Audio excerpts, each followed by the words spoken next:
And what that ended up happening, man, is that just like any man, you don't want to admit that you're hurt, and everything becomes a fight after that, survival of the fittest. Something that I've always been used to is surviving. I told myself, like, um, I'm not going to let this destroy me. And little did I know, man, that the journey, the grief journey, it did destroy me. It took everything away from me. But most of it was due to my own bad decisions. Like I left looking for a change, only to run into more problems.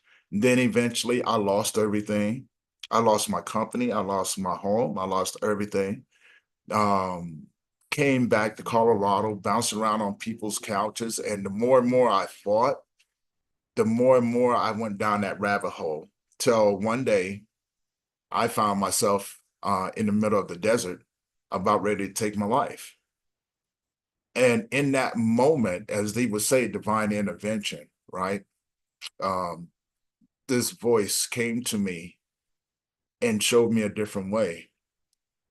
And we can dive deeper into it. I'm just giving you the shorter rundown.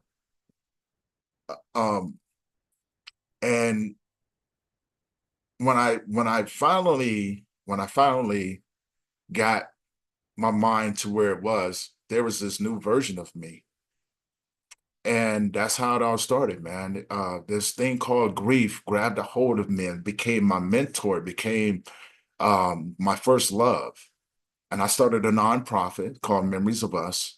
I started podcasting. I started wanting to connect with other men like myself. One, to learn, and two, I wanted to explore what this thing was, right? And it just took me along this journey, man, of healing, of understanding, of not being afraid to tell people that I was hurt. And this gift began to manifest itself, and it began to make room for me.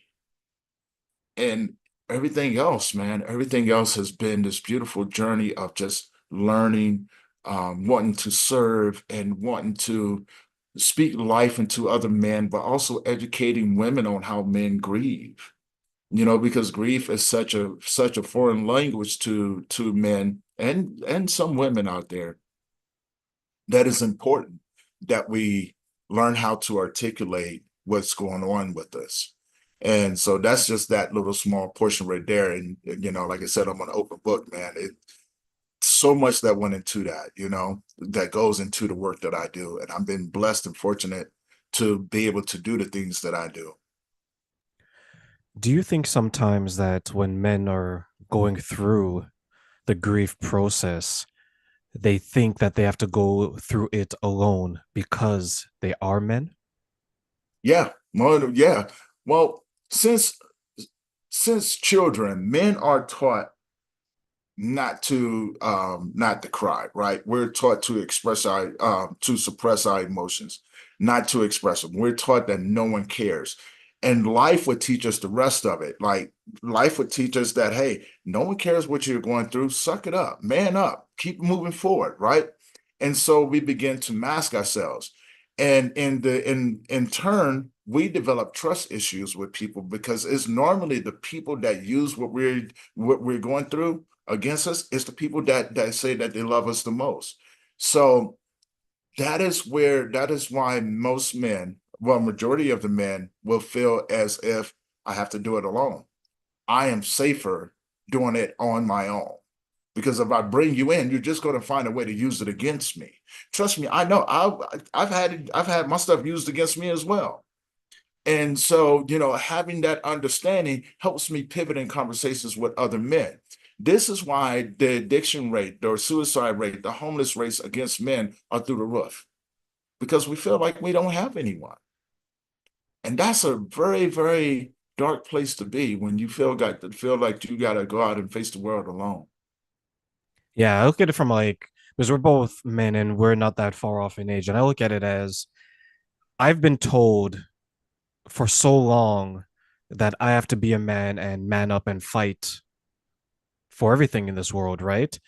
And we have a lot of people who would say that there's like this joke, right? Like men are not allowed to experience any other emotion but anger, and women can experience every emotion but anger, Yeah. right? And then you have some of these men who maybe are thinking, okay, I can't express this. I have to figure it out, but we aren't given the tools to figure it out.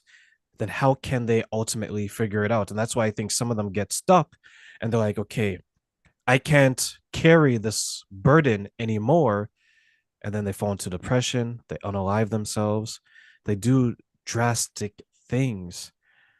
But one thing you shared earlier today that sometimes gets forgotten is that we don't take time for ourselves, Right. right? We can give time or make time for everyone else, but when it's like, Tony, take 2 days. Like, oh, train, I got to do this and I got to do that. This person's texting me, this person's calling me. Tony, take a couple of days. Like, I know I've caught myself doing that. Like, when my friend passed away, I took a moment to truly experience. I was like, oh my God, my friend is gone. Hmm. But then in the back of your mind, you're like, you got to get back to work. You got to do this. We don't ever take time for ourselves. Why do you think we spend more time trying to cater to others than ourselves when we're grieving? Because it's our nature. It is our nature. Like, so men function well, better when we feel valued, when we feel needed. That's part of that provider and that protective nature that we have. It's as if no matter what we go through, if we see our families hurt, we have to come up with a solution to keep them from hurting. So this is why we push everything to the side. We won't take the time for ourselves, right? Because we go, if I do not help them get through this, then you know what I'm saying, they may look at me like I'm a failure. So I don't have time to take to myself. I got to be able to make sure that they're okay first. This is our first priority. This has always been our first priority. I have to make sure that my sister, I got to make sure that my brothers, I got to make sure that the people around me are okay. So I still got to go out here. I got to bring in a paycheck. I got to bring in the food. I got to make sure those bills are taken care of. I'm gonna let them take care of what they need to and things over there. And I'm just gonna keep moving. I have to keep moving because for one, here's the other dark side to it. I don't want you to think that I'm weak.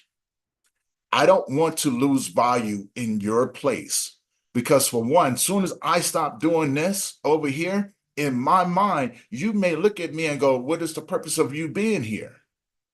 Right? You're not taking care of the things, you're not holding up to your end of the bargain as being a man. So in turn, no, I don't have time for myself. Why do I have time when I have to take care of this over here? Right? This is the mentality that most men have. I have to make sure that I hold my place in your world because that is how I function. That's a scary place to be in where your emotions are being seen by you as a weakness and is preventing you from being the man that other people want you to be. I'm Exactly. wondering for you, when you were going through your grief, because now that you put that in perspective, I'm trying to think back and say, did I feel less of a man? Did I think I was going to be less of a man if I took time to grieve? I would say yes.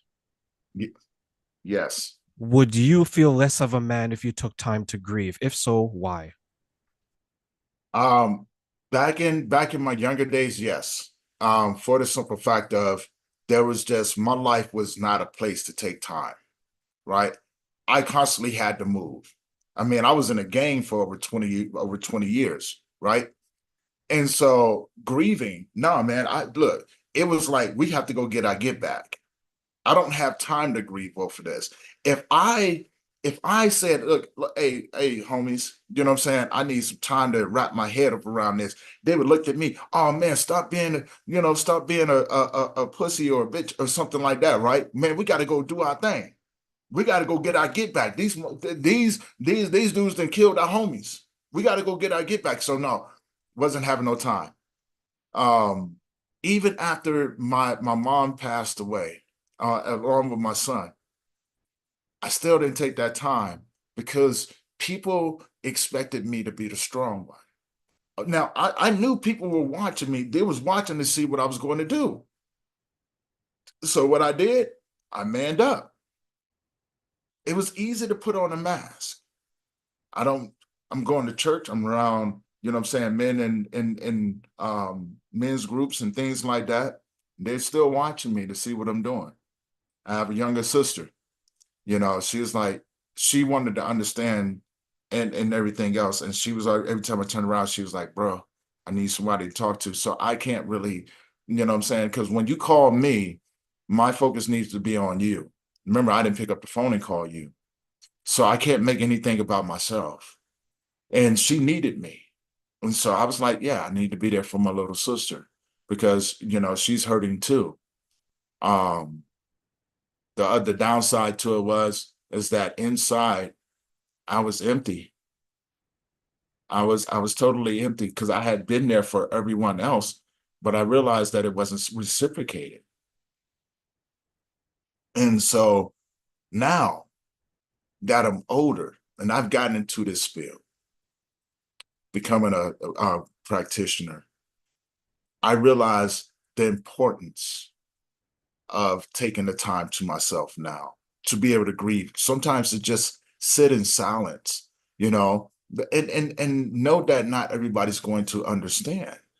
And I'm okay with that because maybe, they never experienced the same things that I have, but I do know the time. And I've had to reclaim my time. You and I was talking earlier about this. I've had to reclaim my time and so people expect, people see everything that I do and they're like, still their mentality is he's a man.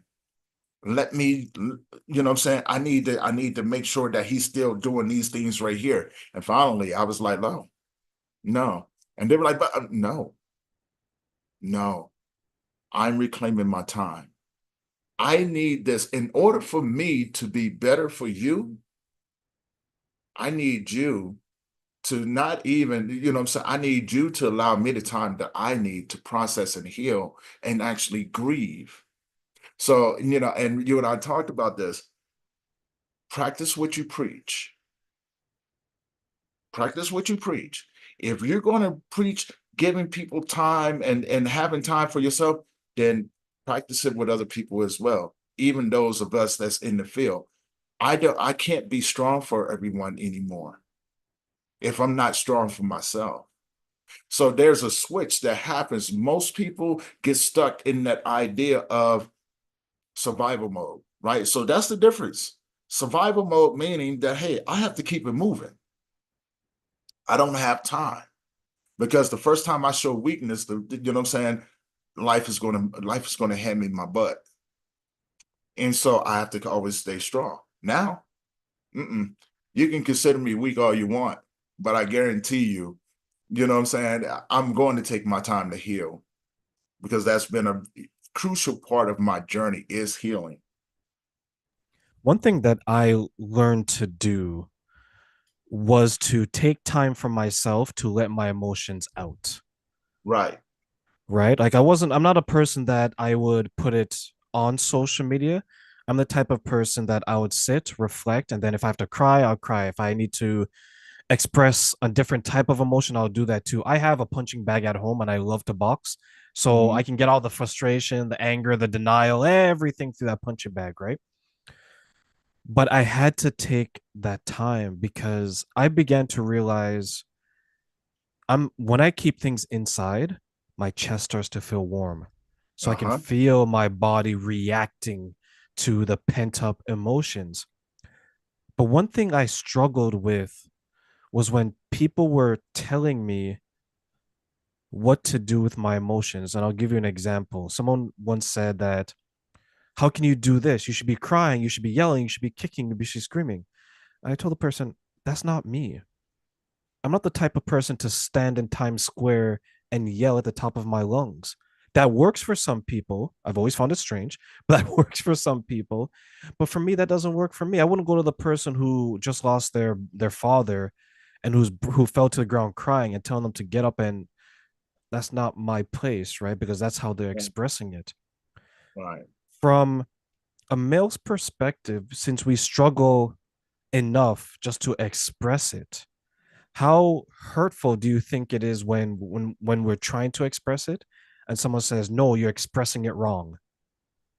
Well, it's very hurtful, right? Because when, as men, we don't have anybody to tell us or show us what healthy grieving looks like. And so, and this is from generations and things like that. This is from generations from long before we even came around. It was the women telling us what men were supposed to be. It was never the men telling us that, hey, it's okay not to be okay. The women often, because women was raising their young men to be the type of men that they wanted, right? Through failed relationships and things like that. And so when they saw us crying and things like that, it was the women that was like, "Hey, I'm raising you to be a man." Right? You ever hear that phrase before? So, and when we get older, it is hurtful when someone goes, "No, that's not what you're supposed to do." Right? Um, and so now we got to fight against that nature. We got to fight against that nature. So now you just pretty much told me I have no outlet. So now I'm going to grab me a drink or something to help numb this pain. Once you get a taste of that reality where you can be numb and not have to feel, well, it becomes addictive. Right now, this is what you're going to chase. You're going to chase that numbness. And when see, so what other people see, they see you starting to drink, they see you starting to do other things, not understanding that the mentality of it is that no, I'm just trying to get a release from this world, right? I want to be in a world where I'm not hurting anymore. And the only way that I can maintain my masculinity is this way. I have to express